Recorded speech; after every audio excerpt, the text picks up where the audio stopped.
On today's episode of All Daughters Considered. Dear daughter, yes, you, the dependable one, the one everyone looks at and says, she's got it. The one who somehow keeps the family, the friends, the faith standing tall. But even strong daughters laugh, cry, rest, and need love too. So today, we're celebrating her strength, her softness, and the beautiful balance of being the daughter everyone leans on. This is the strong daughter, and All Daughters Considered begins now. This is for the girl, golden girl, God's child.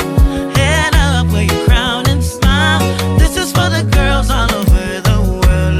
Let me hear you. And don't forget it either. Hello, everybody, and welcome back to All Daughters Considered, episode 2. I am so, grateful. I don't know what other words to say, but I've been watching everybody's feedback from our first episode and all of the different comments and opinions, the messages, the encouragement, everything that I've received so far. And I'm super, super grateful for it. I like the conversations that have been started as it pertains to our topic. Obviously, this is not the end of the discussion, but rather I wanted it to be a catalyst for very important discussions that need to be had in our community. Also, pour moun kap mandem pale Creole yo.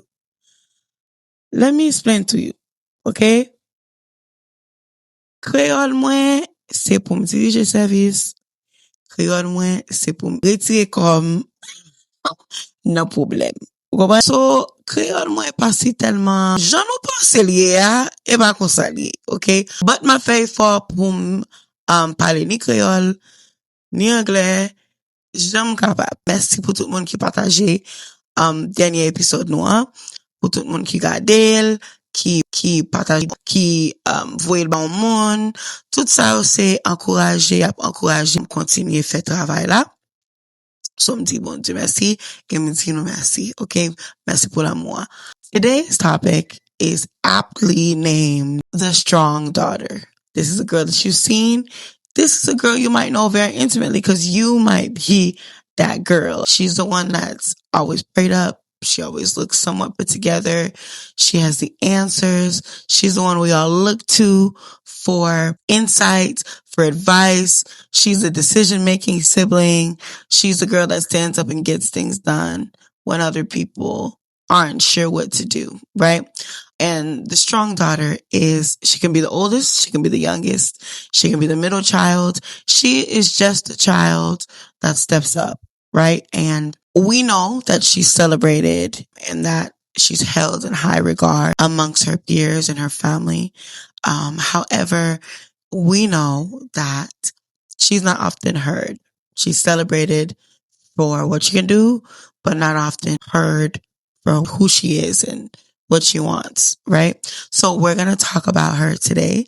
But before we start that discussion, let's get to some QTNA.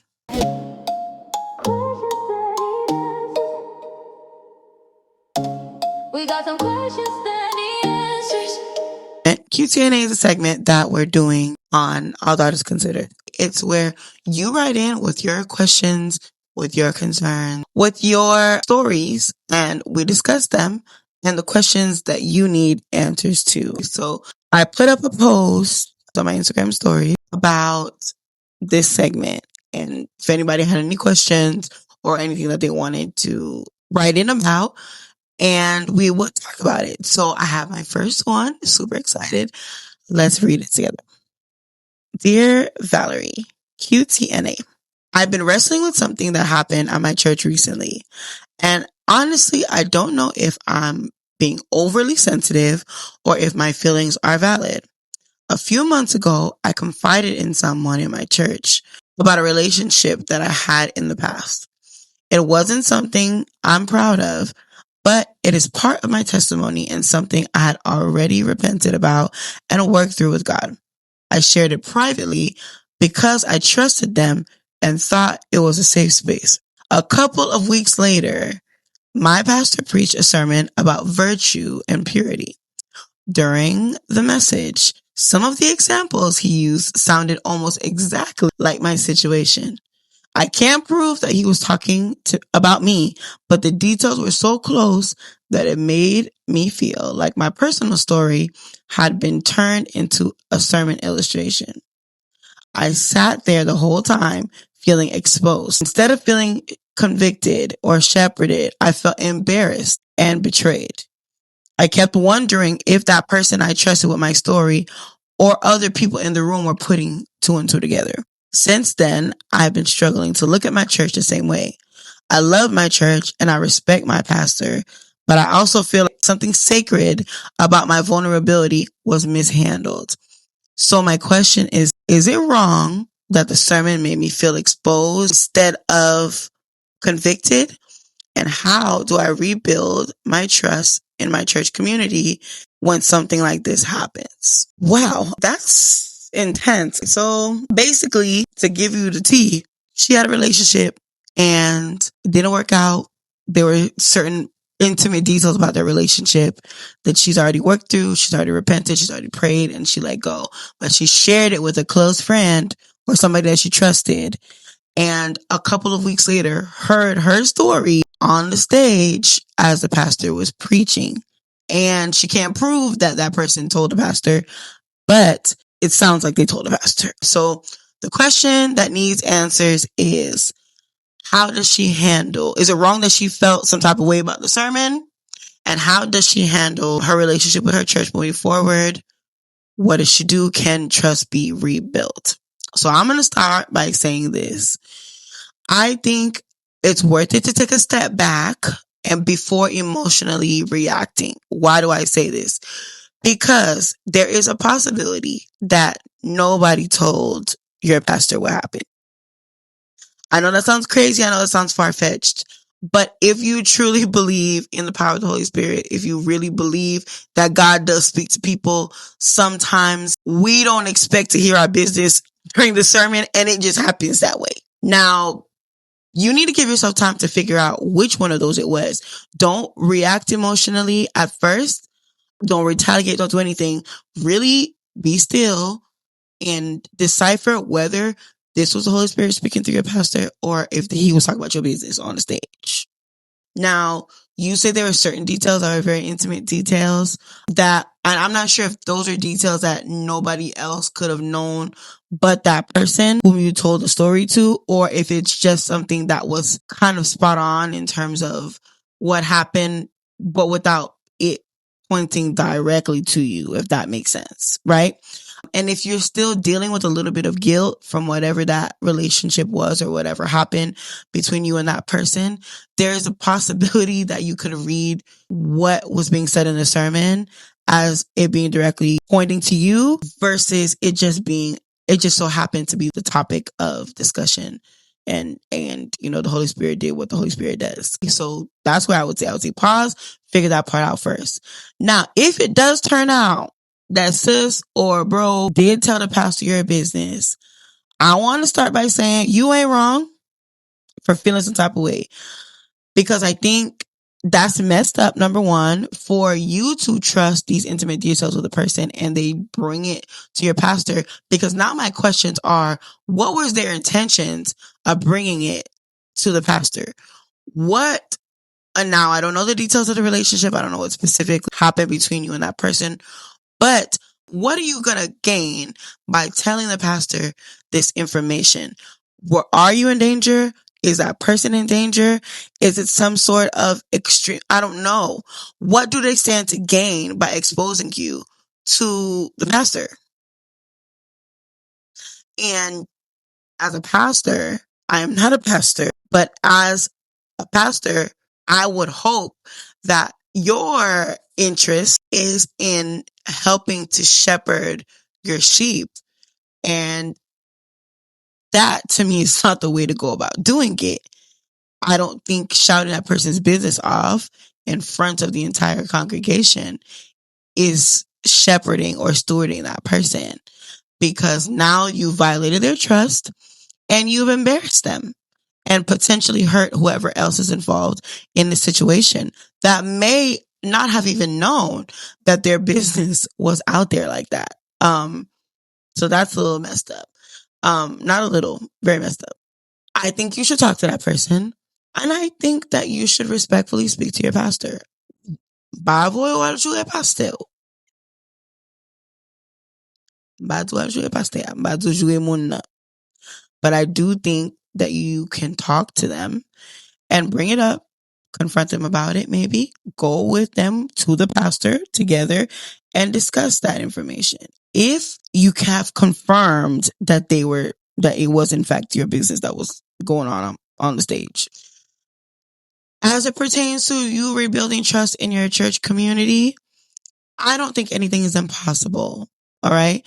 I don't think that there's any damage that is necessarily irreparable, but I do think that sometimes situations reach an extent to where people are no longer willing to work on it. And that is something that you have to decide. You have to pray about it, decide within yourself whether that is something that you can do.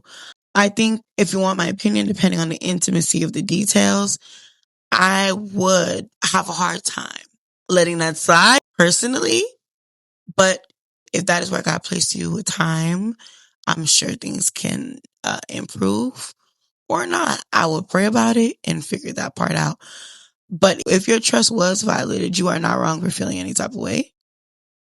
I'll start by saying that. I know that, and it's no disrespect to the man of God, no disrespect to the church, no disrespect to any of the parties involved. But if your trust was violated, you are not wrong for feeling some type of way. As far as you rebuilding trust in your church community, pray about it. See what the Lord is telling you, where the Lord is leading you, and He'll answer. Okay? So that is my 2 cents on your QTNA. Let me know what you guys think. Do you agree with me? Do you not agree with me? Would you handle the situation completely differently? Let me know in the comments below. Tell me how you would have handled this or how you would have answered this question. If you have a scenario, a story, or something that you would like my advice or input on, feel free to write me at Valerie Dentist Sock, Valerie Dentist SOC, short for social, at gmail.com, or DM me on Instagram. Y'all know my Instagram. And let me know. I would love to hear from you, love to read them, and let's get some of those QTNAs in.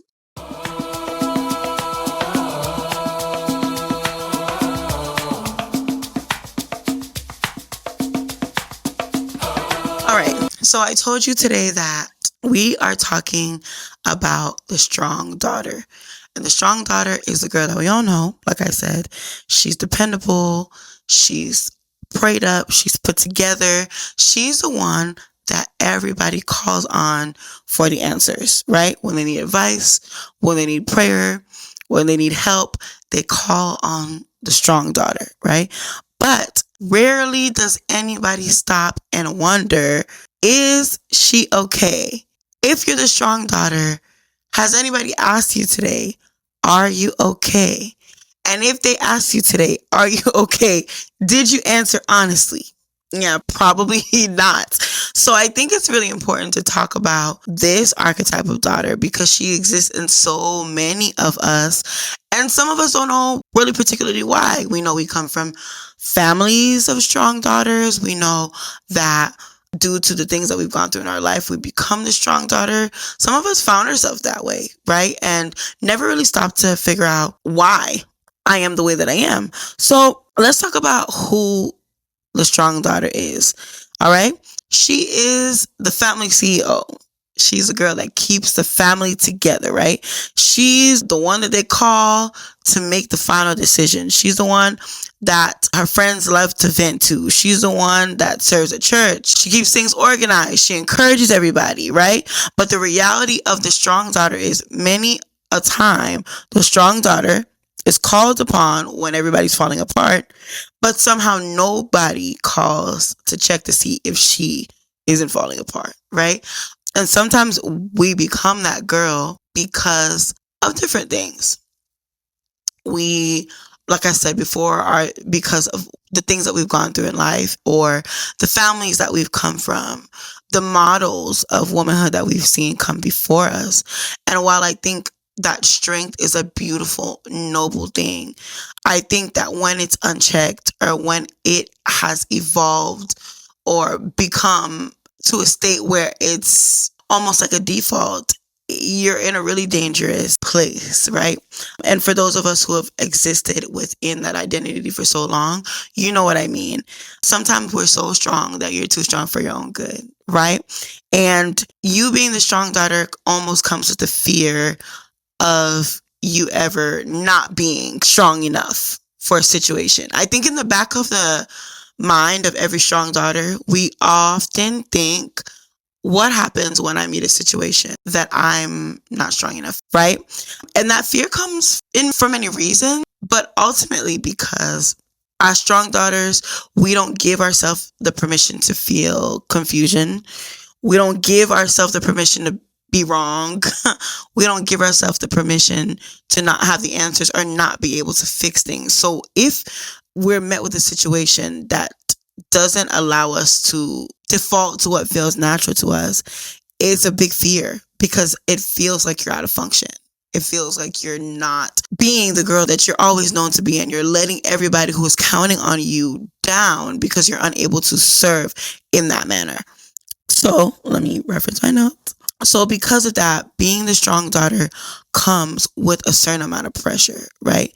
In church spaces and workspaces within your family, there's a pressure to perform, right? So you have to be dependable.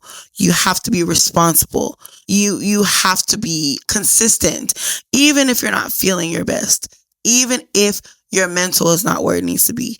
Even if you're angry, you're emotional, you're whatever it is that's going on, it does not deflect from the fact that you need to be there, right? And once everybody perceives you as strong, the assumption is that you can continue to carry everything, that you can continue to push through that your threshold for failure, your threshold for grace, your threshold to not perform isn't as wide or as gracious as other people. It's almost sometimes, depending on the situation, it's almost looked at offensively if you cannot perform the way that you've always been able to perform, right? And with that comes your inability to allow yourself to rest, right? And even Jesus rested, but somehow we feel like we can outdo Christ, all right? And we don't take a chance to rest, right? So what comes next usually is the inevitable, the strong daughter gets tired. So here's the part that isn't talked about enough. There gets to a point where you're tired of being the responsible one. You're tired of being the mature one. You're tired of being the one that is the emotionally stable one. You're just tired. And you wake up one day and you just can't do it anymore, right? And maybe you speak up or you burn out or whatever. People get a little uncomfortable. Why? Because you've built this image or this security blanket of dependability, right? So when you remove the mask and finally admit how you're feeling, you're tired, you're overworked, you're weak, you feel whatever, people get uncomfortable with that. And they realize something that they had initially forgot, right? I wrote here in my notes that people love the strong daughter as long as she's holding everything together. But the moment she breaks, everyone suddenly remembers that she was human. And sometimes there's something that's really painful about that realization. I think the silent part for a lot of women who can relate to this is, I'm glad that I finally get a chance to be seen, but I hate that it took me to get to this point for you to realize how much weight I was carrying. And in that moment, you can feel incredibly lonely. And sometimes you go through different things. I remember when I had my surgery and I was 2 days post-op and they took me downstairs to get a CAT scan, I believe. I think it was a CAT scan. Anyways, I laid down on the table. It took me some time, some effort to lay down on the table because obviously where my incision site was, It's right in the middle of my abdomen. So all of my movement in that's the center part. So it was very painful to move around. And I remember laying down on the table was extremely painful. And the whole time I'm on the table, I'm thinking about, oh my God, I'm going to have to get up. I'm going to have to get up. I'm going to have to get up. And I came out of the machine and I'm telling my body to sit up and my body is just not responding. And the pain is unbearable, excruciating.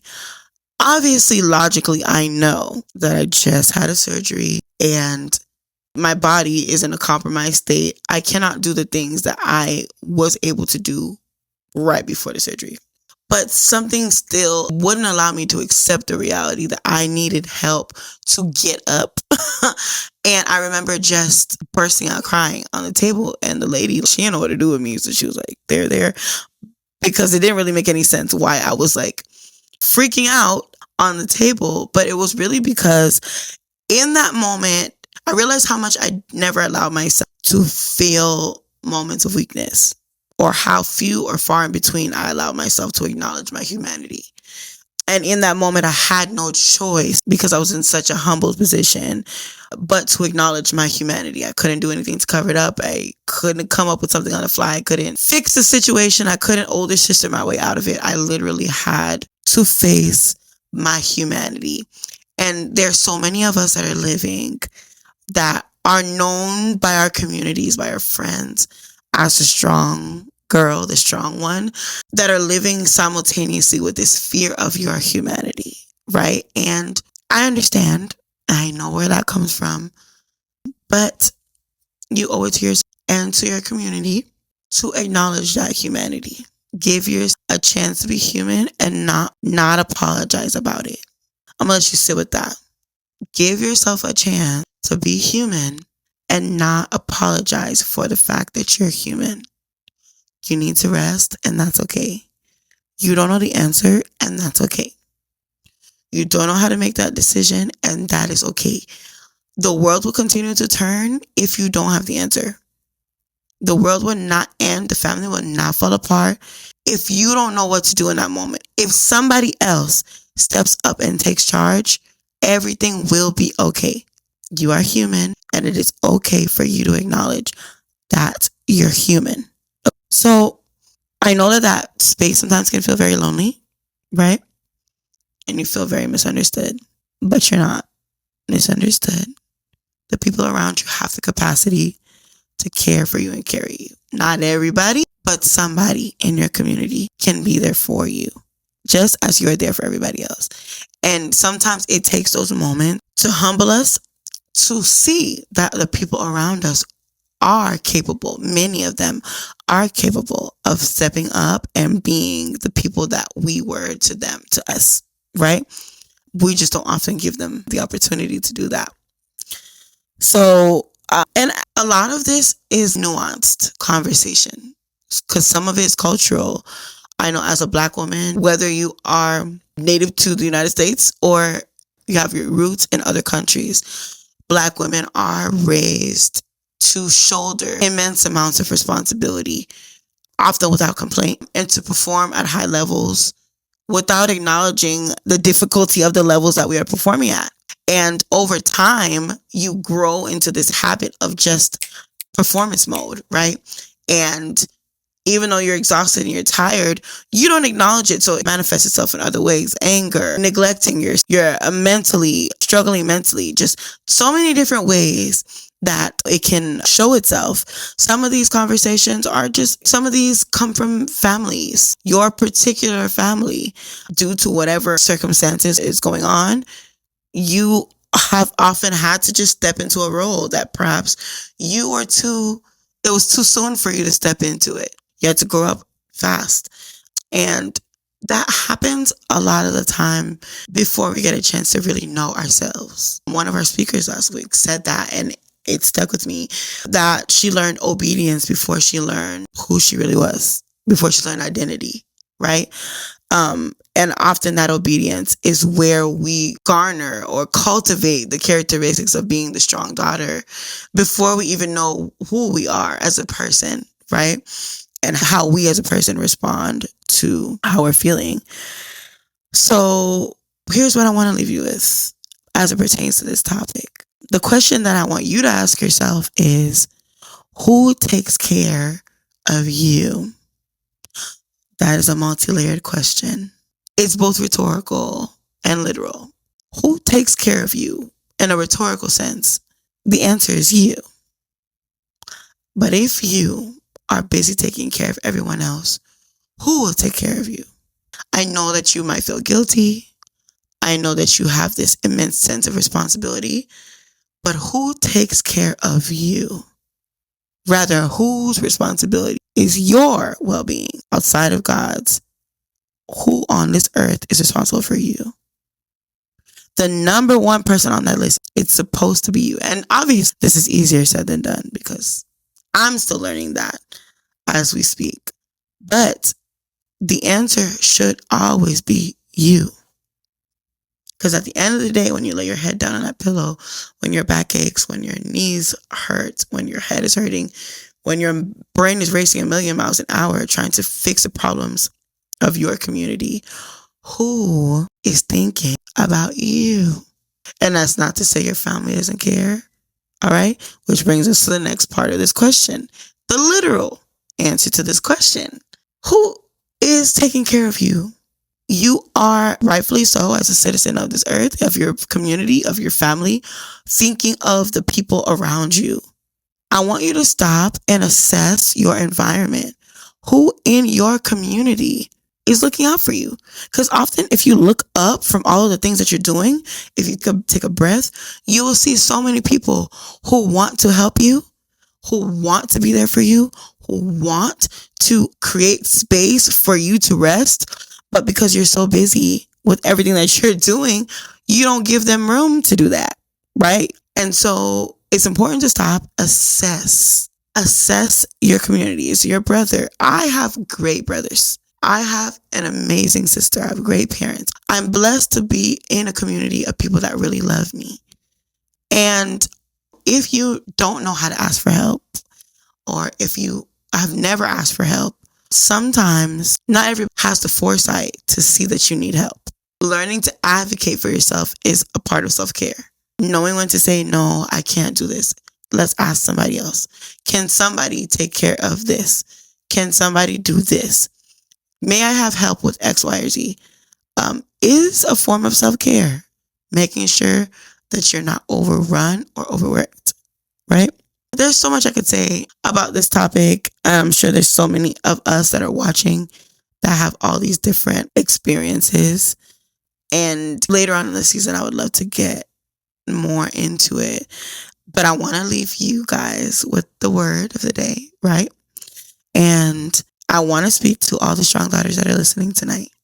I want you to know that you're allowed to rest, that you're allowed to ask for help, that you're allowed to admit when something hurts. You are allowed to not be strong. And strength was never supposed to mean silence. And if no one reminded you today, God sees the daughter who holds everyone else together because he holds you in his hands. That is the end of our episode. Thank you so much for watching, and I'll see you guys next week.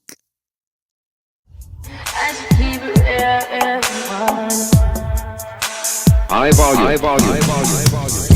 Am I really that?